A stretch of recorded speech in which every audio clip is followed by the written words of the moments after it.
सूरत अल-बकरत आयत 41 ता 43। हक को मत छुपाओ। क्या इंसान सिर्फ दुनियावी फायदे के लिए हक को छुपा सकता है?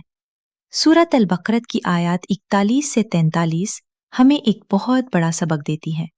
अल्लाह ताला फरमाते हैं कि इस कुरान पर ईमान लाओ जो तुम्हारे पास मौजूद किताबों की तस्दीक करता है, और अल्लाह की आयत को मामूली दुनियावी फायदे के बदले ना बेचो, बल्कि सिर्फ अल्लाह से डरो।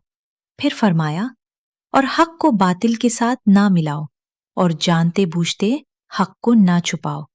यानी सबसे खतरनाक बात यह है कि इंसान हक को जानता हो, लेकिन अपने मफाद, इज्जत, माल या मकाम की खातिर इसे छुपा दे।